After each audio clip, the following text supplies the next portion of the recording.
কত করে কিনছেন আপনি? এটা আমাদের কেনা পড়ে স্যার 165। কত করে বিক্রি করেন? 220 টাকা। এখানে কত লেখা রুপি? এটা তো লেখা হলো যে RS 350। 350 রুপির পণ্য আপনি 165 টাকাতে কিভাবে কিনেন? স্যার এগুলো তো কোনো শিক্ষিত লোকে নেয় না, এগুলো না যে গার্মেন্টসের আপুরা আসে। তো গার্মেন্টসের লোক কি মানুষ না?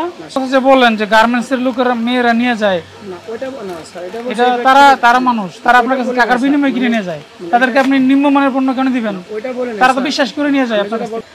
RS তো অনেক আপুরা খেয়াল করে না, আমাদের কেনা পড়ে 165। আর এটা যদি শিক্ষিত লোক হয় সে অবশ্যই আমাকে প্রশ্ন করবে যে এটা RS 350 আপনি কেন এই প্রশ্নটা শিক্ষিত লোক করবে কেন? বৈষম্য কেন করবেন? একজন শিক্ষিত কাস্টমার একজন অশিক্ষিত কাস্টমার এইভাবে বৈষম্য কেন করছেন? আমরা জাতীয় ভোক্তা অধিকার অধিদপ্তর থেকে আসছি, কসমেটিক্সের উপরে অভিযান চলতেছে, তার অংশ হিসেবে আপনাদের এখানে এসেছি। আপনার এখান থেকে একজন কাস্টমার, একজন ভোক্তা ক্রিম ক্রয় করেছেন, ক্রিম ক্রয় করার পরে ব্যবহার করার পরে তার ত্বকটা নষ্ট হয়ে গেছে, এই বিষয়ে আপনার কাছে কোনো কমপ্লেন এসেছে?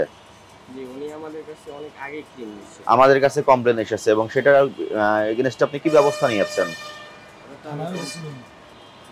কোম্পানির সাথে ওই ক্রিমগুলো একটু দেখান, ক্রিমগুলো বের করে আমাদেরকে দেখান।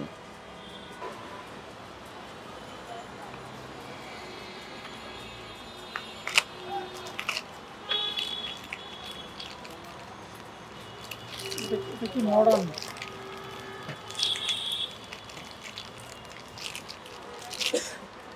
এই ক্রিমগুলো কি দিয়ে বানানো হয়? কেমিক্যাল দিয়ে বানানো। কেমিক্যাল, মার্কারি এবং আর কি থাকে সঙ্গে? হাইড্রোকুইনাইন নামে একটা রাসায়নিক থাকে, এই দুটো রাসায়নিক দিয়ে ক্রিমটা তৈরি করা হয়। এগুলোর কোনো অনুমোদন নাই, আপনি কিন্তু জানেন, জানার পরেও কেন এগুলো বিক্রয় করেন আপনারা? একই কোম্পানির ক্রিম দুইটা নাম দিয়ে বের করা, একই কোম্পানির একই জায়গায় তৈরি দুইটা কোম্পানির নাম ব্যবহার করছে, একটা মডার্ন একটা ম্যাডোনা। কি আছে এর ভিতরে বলেন? কেমিক্যালটার নাম কি? মার্কারি দেওয়া। তো আপনারা জেনে শুনে এগুলো কেন রাখেন? কত করে বিক্রয় করেন এগুলো? আপনাদের কেনা কত করে? 45 টাকা করে আপনারা কিনেছেন, 60 টাকা করে বিক্রয় করেন। কোম্পানির কোনো নাম ঠিকানা কিছুই নাই, শুধু এখানে উর্দু কিছু লেখা, উর্দুতে লেখে, এখানে ইংরেজিতে ইনগ্রেডিয়েন্টস, মানুষকে আর কি আবেগতাড়িত করে দেওয়া। প্রতিষ্ঠানের কোনো ঠিকানাই নাই। কোন কারখানায় তৈরি হয়েছে এটা, কোন প্রতিষ্ঠানের পণ্য এটা, কোনো তথ্য দেওয়া নাই। মেকআপ বক্স, এই স্টিকারটা কে লাগিয়েছে? এটা তো আমরা যে কিনে আনছি এখানে। আপনি লাগিয়েছেন? এটা কি আসলে? এটা হইছে মানে এটা কত টাকা কিনা পড়ছে? গোপন কোড, মানে এটা দেখলে আপনি বুঝতে পারেন কত টাকা বিক্রি করবেন। আরো তো আছে, প্রত্যেকটাই আছে, বের করেন, বের করেন।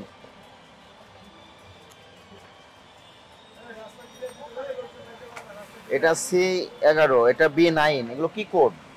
আপনার মাল যদি বুঝতে না পারেন, আপনার তো মালের বর্ণনা পাকা রসিদে থাকবে, তাহলে আপনি এটা বিক্রয় করেন কত করে?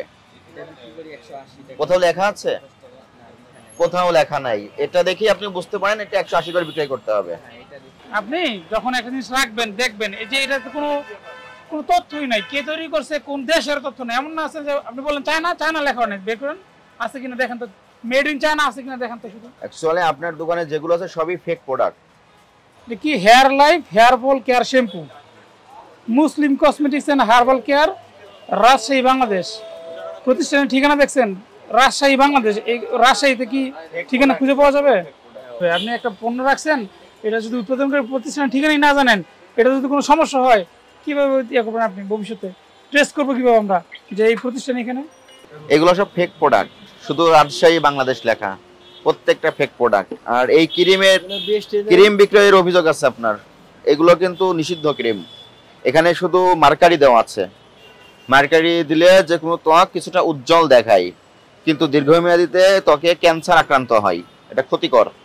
এটা BST থেকে নিষিদ্ধ করা, পত্রিকায় বিজ্ঞপ্তি দেওয়া, তারপরও আপনারা কেন এগুলো বিক্রয় করবেন? এইগুলোতে কোনো মেয়াদ দেওয়া নাই, কোনো তথ্য দেওয়া নাই।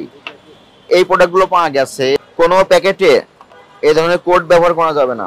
পণ্যের মোড়ক ইত্যাদি ব্যবহার না করা। পণ্যের মোড়ক কাকে বলে? পণ্যের মোড়কে 6টা তথ্য থাকতে হবে: উৎপাদনের তারিখ, মেয়াদ উত্তীর্ণের তারিখ, মোড়কের গায়ে সংশ্লিষ্ট পণ্যের ওজন, পরিমাণ, উপাদান, কি উপাদান দিয়ে তৈরি, সেই তথ্য এই ক্রিমে থাকতে হবে। কি দিয়ে তৈরি? এই অপরাধ শুধু 37 ধারায় 1 বছরের জেল আছে, জরিমানা আছে 50,000 টাকা। এবং আপনি যে নিষিদ্ধ ক্রিমগুলো অবৈধ প্রক্রিয়ায় বিপণন করছেন সেটাই বলা আছে 2 বছরের কারাদণ্ড, 1 লক্ষ টাকা অর্থদণ্ড। দুইটা ধারায় আপনার 1.5 লক্ষ টাকা জরিমানা হয়। এই দুইটা ধারায় অপরাধ সংগঠিত হয়েছে আপনার এখানে। আপনি অপরাধ স্বীকার করেন? এই অপরাধে সতর্কতামূলক আজকে আপনাকে 10,000 টাকা আর্থিক জরিমানা করা হলো এবং পরবর্তীতে আপনি এই ধরনের নিম্নমানের ভেজাল ক্রিম আর বিক্রয় করবেন না। ভালো কোম্পানির ক্রিম ক্রয় রসিদ সংরক্ষণ করে বিক্রয় করবেন, ঠিক আছে? আপনার যে ভুলগুলো আপনি যদি অনুধাবন করতে পারেন তার মানে আপনার শুধরানোর ইচ্ছা আছে। তাহলে আপনার কাছে ওই ধরনের পণ্য যেগুলো আছে বের করে দেন। মানে জাস্ট ওই যে বস্তা সরাসরি দিন ঢুকে গেছে।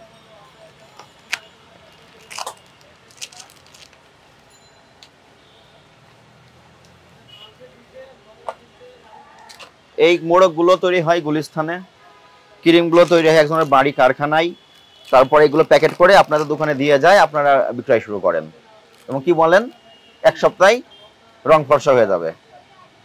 মিথ্যা বিজ্ঞাপন দিয়ে ভেজাল ক্রিমগুলো বিক্রয় করেন, জেনে শুনে করেন। এইগুলো আর করা যাবে না।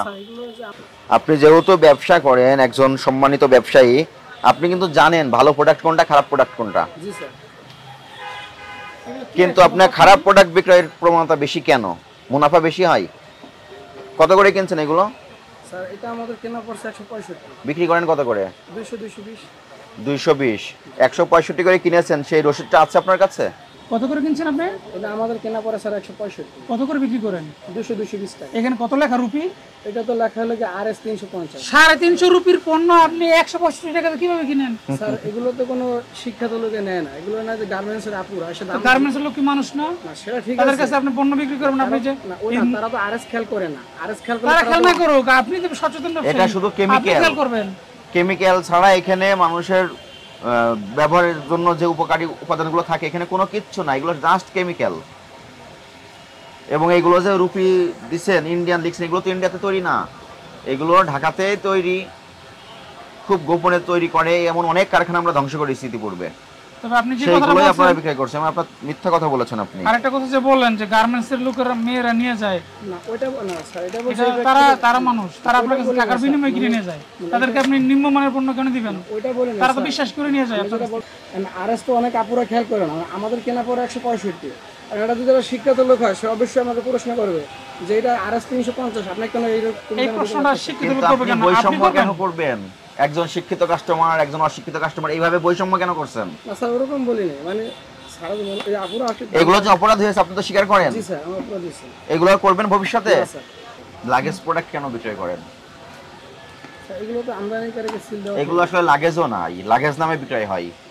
এগুলো সবই কুটির শিল্পের মাধ্যমে তৈরি হয়েছে, ভেজাল কুটির শিল্প। এটা তো বোঝা যাচ্ছে না। আমি বলি শুনেন, আপনার দোকানে যে প্রোডাক্টগুলো পাওয়া গেল এগুলো ভোক্তাধিকার সংরক্ষণ আইনের 37 ধারা ও 43 ধারার ব্যত্যয়। 37 ও 43 ধারা মোতাবেক অপরাধ। আপনি অপরাধ স্বীকার করেন? জি স্যার। এই অপরাধে আপনাকে সতর্কতামূলক 10,000 টাকা আর্থিক জরিমানা করা হলো এবং ভবিষ্যতের জন্য সতর্ক করা হলো, ভবিষ্যতে আপনি এই সমস্ত ভেজাল ক্রিম বিক্রয় থেকে বিরত থাকবেন। যদি না থাকেন সেক্ষেত্রে আপনাকে সর্বোচ্চ শাস্তি প্রদান করা হবে।